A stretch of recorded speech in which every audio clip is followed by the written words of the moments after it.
Hello everyone, welcome to IS Help Desk. I am A. Khan and in today's economic key concept class we are going to understand primary market.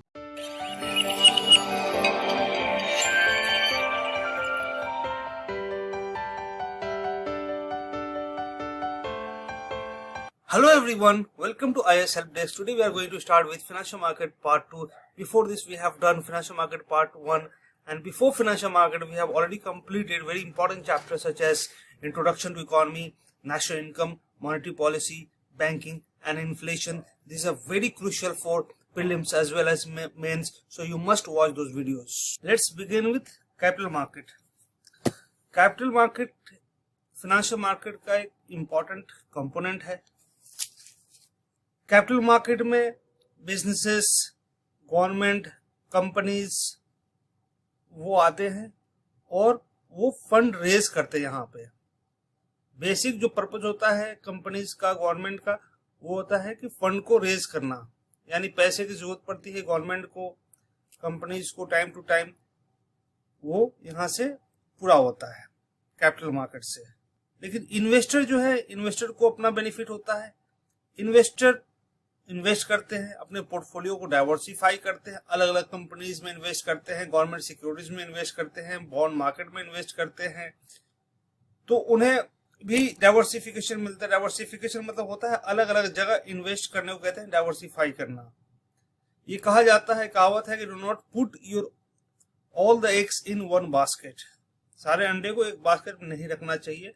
ये investment में कहावत, इसलिए diversification का मौका मिलता है investors को. Capital market में हम देखते हैं कि इसके बहुत सारे बेनिफिट है. नंबर 1 बेनिफिट है कैपिटल फॉर्मेशन. यहाँ पे कैपिटल फॉर्मेशन करने का मौका मिलता है गवर्नमेंट को, कंपनीज को. अपने जरूरत के मुताबिक वो पैसे रेज करते हैं, वो भी लॉन्ग टर्म के लिए रेज करते हैं. मनी मार्केट जो होता है वो शॉर्ट टर्म के लिए होता है, लेकिन कैपिटल मार्केट लॉन्ग टर्म के लिए होता है. तो कैपिटल फॉर्मेशन यहाँ पे होता है. नंबर 2 है इन्वेस्टमेंट अपॉर्चुनिटी मिलता है, यानी इन्वेस्टर जो होते हैं उनको एक अच्छा प्लेटफॉर्म मिलता है जहाँ पे वो पैसे अलग अलग जगह पे लगा सकते हैं. वो शेयर चाहे तो शेयर खरीदे, वो बॉन्ड चाहे तो बॉन्ड खरीदे, वो गवर्नमेंट सिक्योरिटीज, अलग अलग सिक्योरिटीज हैं, वो चाहे तो गवर्नमेंट सिक्योरिटीज खरीदे, म्यूचुअल फंड में इन्वेस्ट करें, ETF में इन्वेस्ट करें, एक्सचेंज ट्रेडेड फंड्स में. प्राइस डिस्कवरी का मौका मिलता है शेयर मार्केट में, यानी कैपिटल मार्केट में प्राइस डिस्कवरी होता है. ये भी बहुत इंपॉर्टेंट कंसेप्ट है, प्राइस डिस्कवरी. प्राइस डिस्कवरी का मतलब ये होता है कि शेयर लिस्ट होती है स्टॉक एक्सचेंज में, उसमें क्या होता है कि नेचुरली वो खरीदे बेचे जाते हैं. यानी कि जो इन्वेस्टर है वो शेयर को खरीदता है, वो उसको बेचता है, और वो नेचुरल फ्लो में चलता है. जब इन्वेस्टर को लगता है कि मार्केट बढ़ने वाली है तो वो शेयर को खरीद लेता है, जब उसको लगता है कि मार्केट घटने वाली है तो शेयर को बेच देता है. इस हिसाब से शेयर नेचुरली घटता या बढ़ता है, उसको कहते हैं प्राइस डिस्कवरी. कैपिटल मार्केट में लिक्विडिटी की अगर जरूरत है तो ये लिक्विडिटी को बढ़ाती है. इसको कैसे देखते हैं हम लिक्विडिटी को? लिक्विडिटी को देखने का मतलब ये हो गया कि जब जब हमें पैसे की जरूरत पड़ती है, मान लो कि हमने शेयर मार्केट में इन्वेस्ट कर रखा है, शेयर खरीद रखा है, रिलायंस का या टाटा का शेयर खरीद रखा है, जब मुझे जरूरत पड़ेगा मैं उसको सेल कर दूंगा. सेल करूंगा तो मुझे एक दिन के अंदर में पैसे T+1 में पैसे मिल जाएंगे, यानी मेरे अकाउंट में आ जाएंगे. तो ये होता है लिक्विडिटी, यानी जब जरूरत पड़ा आपने तो उसको, आपको जब पैसे की जरूरत पड़ती है तो आप उसको इजिली खरीद सकते हैं, बेच सकते हैं. प्रॉपर्टी में ऐसा नहीं होता है. प्रॉपर्टी में होता है कि आपको टाइम लगता है, तुरंत इमीडिएटली आप अगर बेचने जाएंगे तो आपको सेम प्राइस पे नहीं बिकेगा, बहुत कम प्राइस पे बिकेगा. लेकिन यही कैपिटल मार्केट का इसका सबसे बड़ा बेनिफिट है कि जब भी आपको बेचना हुआ आप सेम प्राइस पे आप उसको बेच सकते हैं. रिस्क डाइवर्सिफिकेशन भी एक का बेनिफिट है कि आप रिस्क को डाइवर्सिफाई कर सकते हैं, यानी कि आप शेयर में इन्वेस्ट करिए. शेयर में भी बहुत सारी कंपनीज हैं, ब्लू चिप कंपनीज हैं, मिड चिप कंपनीज हैं, उसमें आप इन्वेस्ट करिए. स्मॉल कैप कंपनीज हैं, उसके अलग अलग फीचर हैं, वो हम समझेंगे बाद में. तो आप अलग अलग कंपनीज में इन्वेस्ट कर सकते हैं, आप अलग अलग एसेट्स में इन्वेस्ट कर सकते हैं, शेयर में, म्यूचुअल फंड में, बॉन्ड में इन्वेस्ट कर सकते हैं.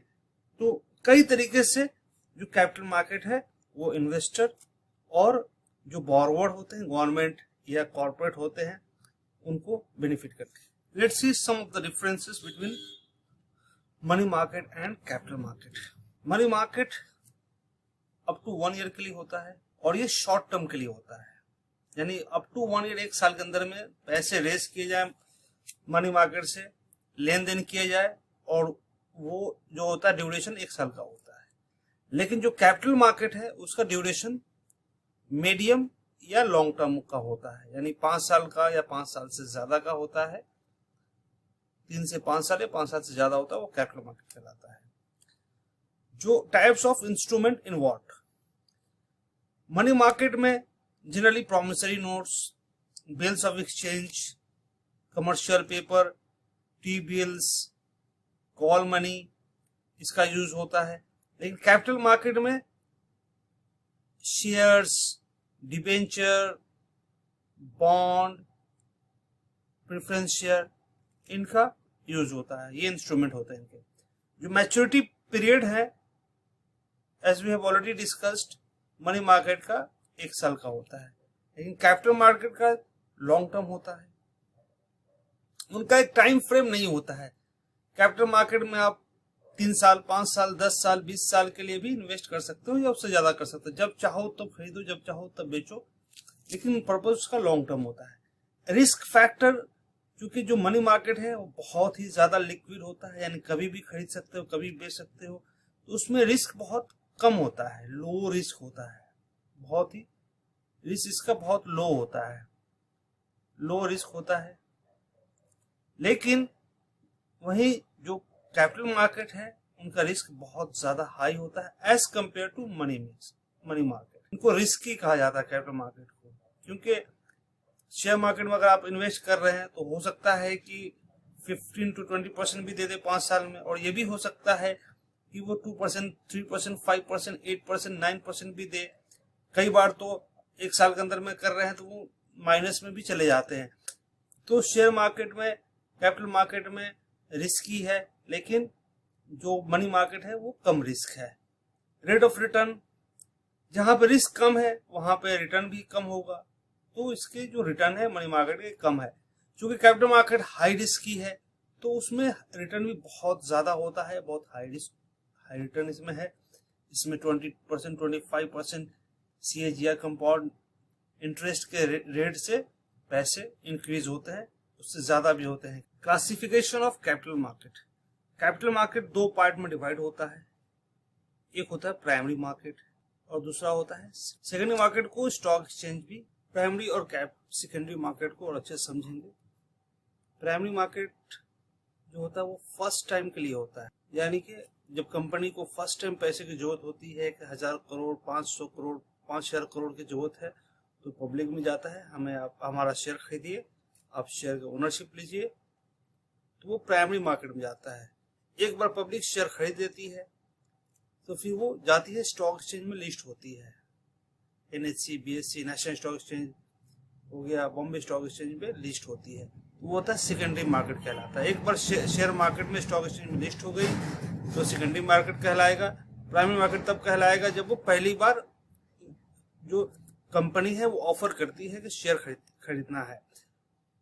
इसका दूसरा नाम न्यू इशू मार्केट है, यानी नया नया जब शेयर इशू किया जाता है तो प्राइमरी मार्केट में जाता है।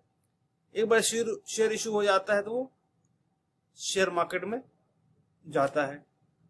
टाइप्स ऑफ प्रोडक्ट, IPO है, इनिशियल पब्लिक ऑफरिंग, FPO है, follow up public offering. IPO वो है जो कि पहली बार जब कंपनी शेयर लॉन्च करती है, इशू करती है पब्लिक के लिए कि आप पब्लिक खरीदें शेयर को, तो वो IPO कहलाता है। IPO में जैसे 10,000 शेयर है, उसको खरीदना है, एक एक का दाम 10 रुपए है, तो 10,000 into 10, 1 lakh, 1 lakh total capital उसको रेस करना है, तो 10,000 में वो डिवाइड कर देती है कि 10,000 शेयर है, 10-10 रुपए उसका एक एक शेयर का दाम है। तो IPO के थ्रू वो फर्स्ट टाइम इशू करती है। FPO क्या होता है? फॉलो अप पब्लिक ऑफरिंग में एक बार IPO इशू हो गई, फिर सेकेंड टाइम जब कंपनी को जरूरत पड़ती है तो FPO के थ्रू वो पैसे रेज करती है, यानी ऑलरेडी IPO हो चुका है, फिर FPO होता है, follow up public offering. IPO मतलब पहली बार जब कंपनी को पैसे जरूरत पड़ती है, पब्लिक में जाती है, तो वो आईपीओ कहलाता है, शेयर जो पब्लिक खरीदती है। सेकेंड टाइम उसी कंपनी को जब जरूरत पड़ती है तो एफपीओ से पैसे उठाती है, follow on public offering. Secondary market में क्या होता है, शेयर, वेरिएंट्स, डेरिवेटिव और बहुत सारे इंस्ट्रूमेंट होते हैं। परचेस टाइप क्या होता है, डायरेक्ट कंपनी से खरीदी जाती है। मान लिया रिलायंस ने आईपीओ लॉन्च किया है, तो हम अगर 10 शेयर खरीद रहे हैं 10 रुपए में, यानी 100 शेयर खरीदे, तो डायरेक्ट हम रिलायंस को पैसे दे रहे हैं। लेकिन जब सेकेंडरी मार्केट, शेयर मार्केट में जब चली जाती है, स्टॉक एक्सचेंज में जब शेयर लिस्ट हो जाती है, तो जो हम शेयर खरीदेंगे तो हम किसी इन्वेस्टर से खरीदेंगे, जब बेचेंगे तो किसी इन्वेस्टर को बेचेंगे। क्यों बेचेंगे, क्योंकि शेयर मार्केट में 2 ही प्लेयर होते हैं, एक इन्वेस्टर होता है, दूसरा इन्वेस्टर होता है।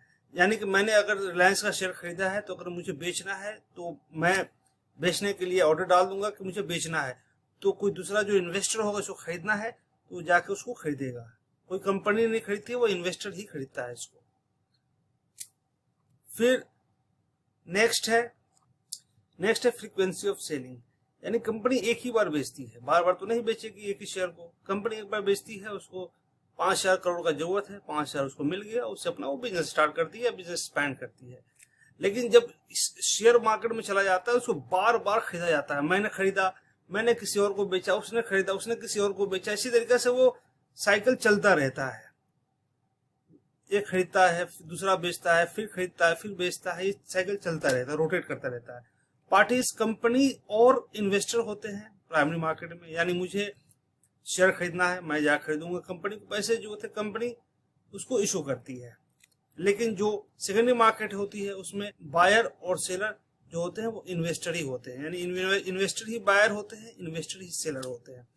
बेनिफिशियरी कंपनी होती है, उसको पैसे की जरूरत है, हमने जाकर शेयर खरीद लिया तो कंपनी को डायरेक्ट पैसा मिला, उसके अकाउंट में पैसे आए। लेकिन सेकेंडरी मार्केट है, वहां पे जो बेनिफिशियरी जिसको फायदा मिल रहा है वो मिल रहा है इन्वेस्टर को।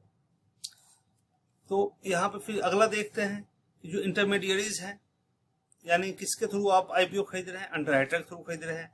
लेकिन जब सेकेंडरी मार्केट में आप जब शेयर खरीदते हैं तो ब्रोकर के थ्रू खरीदते हैं, डायरेक्ट नहीं खरीदते हैं, ब्रोकर लगता है, ब्रोकर थ्रू ही आप शेयर खरीदते हैं। पर्पस क्या है, पर्पस है कैपिटल रेज करना। प्राइमरी मार्केट का जो पर्पस है कि कैपिटल, रिलायंस को जरूरत है 10,000 करोड़ का, उसने जाकर सीधा आईपीओ लॉन्च किया और पैसे उठा लिया। लेकिन जो सेकेंडरी मार्केट है उसका पर्पस है ट्रेडिंग, वहां पर ट्रेडिंग होती है, एक इन्वेस्टर खरीदता है, दूसरा इन्वेस्टर उसको बेचता है। इससे क्या आती है, लिक्विडिटी मिलती है, यानी पैसे काफी लिक्विडिटी होती है, लोग खरीदते हैं, बेचते हैं। प्राइमरी मार्केट होती है वो इन्वेस्टर को बेचती है शेयर फिक्स प्राइस पे। मान लीजिए 300 रुपया रख दिया प्राइस कि एक शेयर का दाम 300 रुपए है। लेकिन जो सेकेंडरी मार्केट है वो डिमांड सप्लाई पर डिपेंड करता है कि आज 300 हो गया, कल 500 हो गया, फिर परसों उसी का दाम 150 रुपए हो गया। तो डिमांड ज्यादा है तो दाम बढ़ता गया, डिमांड कम है तो शेयर का दाम गिरता गया। लेकिन प्राइमरी मार्केट में फिक्स होता है। फिर कंपनी को बहुत सारे रूल्स रेगुलेशन से गुजरने होते हैं आईपीओ लॉन्च करने के लिए।